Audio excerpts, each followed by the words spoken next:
ইমাম আহমদ ইবনে হাম্বলের নাম শুনেছেন? হাম্বলি মাযহাবের প্রতিষ্ঠাতা। উনি সফরে বেরিয়েছেন হাদিস কালেকশনের জন্য। প্রচন্ড শীতের রাত, উনি মাগরিবের নামাজ, এশারের নামাজ পড়ে একটা মসজিদে শুয়ে পড়লেন, আর শুয়ে শুয়ে হাদিস পড়তেছেন, আর মনে মনে ভাবলেন রাতটা মসজিদে কাটায় দেই, ফজরের নামাজ পড়ে আবার বেরোবো। কিন্তু দারোয়ান এসে বলে মসজিদে থাকতে পারবেন না, ওঠেন। আহমদ ইবনে হাম্বল বললেন, আমি শুধু রাতটা থাকতে চাই, আমি তো ফজরেরও মুসল্লি, ফজর নামাজ পড়বো তো এই মসজিদে, আমার থাকতে দাও। দারোয়ান তো দেয় না, কেন? মসজিদে থাকার জায়গা না, যান মিয়া।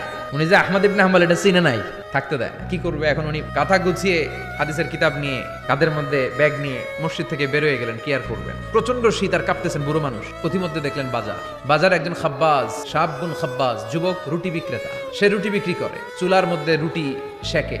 সে যে সালাম দিল, আসসালামু আলাইকুম। যুবক বলে, ওয়ালাইকুম আসসালাম। আহমদ ইবনে হাম্বল বলে, যুবক, আমার যাওয়ার জায়গা নেই, সফরে বেরিয়েছি, খুব শীতে কষ্ট পাচ্ছি, রাতে যদি তোমার এই চুলা থেকে একটু আগুন পোহাই, কোনো সমস্যা? যুবক বলে, না না, সমস্যা না, আহলান ওয়া সাহলান, খোশ আমদেদ, আসেন আসেন, আপনি আগুন পোহাইলে আমার সমস্যা কি? সুবহানাল্লাহ পড়েন।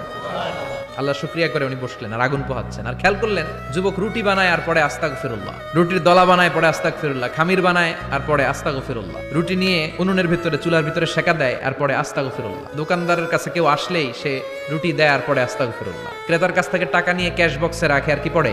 আবার রুটি বানানো শুরু করে আর কি পড়ে? খালি এটাই পড়তেছে। ইমাম আহমদ ইবনে হাম্বল তো অবাক, কিরে এটা আবার কেমন যুবক, খালি আস্তাগফিরুল্লাহ। উনি প্রশ্ন করলেন, যুবক, ঘটনা কি? আসার পর থেকেই তোমার দেখতেছি তুমি রুটি বানাও, রুটি বিক্রি করো আর পড়ো আস্তাগফিরুল্লাহ, মালাকা ইয়া শাবাব। যুবক বলে, আস্তাগফিরুল্লাহ আমার সবচেয়ে বেশি পছন্দের আমল, আমি সব সময় আঠার মতে ইস্তেগফারের সাথে লেগে থাকি আর সব সময় পড়তে থাকি আস্তাগফিরুল্লাহ, আর এর বদৌলতে আল্লাহ আমারে মুস্তাজাবুদ দাওয়া বানিয়ে দিয়েছে। আহমদ ইবনে হাম্বল তো অবাক, আনতা মুস্তাজাবুদ দাওয়া? তুমি মুস্তাজাবুদ দাওয়া, রুটিওয়ালা? আমি এত বছর হাদিস পড়াই, আমিও তো মুস্তাজাবুদ দাওয়া না, আর তুমি রুটি বেচো বাজারে, তুমি মুস্তাজাবুদ দাওয়া? তুমি দোয়া করলে সব কবুল হয়ে যায়? যুবক বলে, না, আনা মুস্তাজাবুদ দাওয়া, আমি আমার জীবনে যত দোয়া করেছি কবুল করে নিয়েছে কে? সব দোয়া কবুল করে নিয়েছে আল্লাহ, একটা দোয়া ছাড়া। আহমদ ইবনে হাম্বলের কৌতূহল, কিউরিসিটি আরো বেড়ে গেল। কি? সব দোয়া কবুল হয়েছে, একটা দোয়া ছাড়া? মাযালিকা দোয়া ইয়া শাব, কি সেই দোয়া? যুবক এবার বলতে শুরু করলো, আমার জীবনে যে দোয়াটা আল্লাহ কবুল করে নাই সেটা হচ্ছে, আমি আল্লাহর কাছে অনেক চেয়েছি, অনেক দোয়া করেছি, যে আল্লাহ শুনেছি এই জামানার সবচেয়ে বড় মুহাদ্দিস, তার নাম নাকি ইমাম আহমদ ইবনে হাম্বল। আল্লাহ তোমার কাছে আমার চাওয়া, আমি যেন এই ইমাম আহমদ ইবনে হাম্বলের দেখে মরতে পারি, আমি যেন ইমাম আহমদ ইবনে হাম্বলের হাতে হাত রেখে মুসাফা করতে পারি আর তার কপালে একটা চুমু এঁকে দিতে পারি।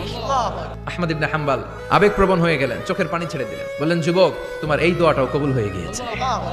আহমদ ইবনে হাম্বলের দেখা আর সাক্ষাৎ পাওয়ার জন্য আহমদ ইবনে হাম্বলের বাড়িতে তোমার যাওয়ার দরকার নাই, আহমদ ইবনে হাম্বল তোমার দরবারে ছুটে এসেছে।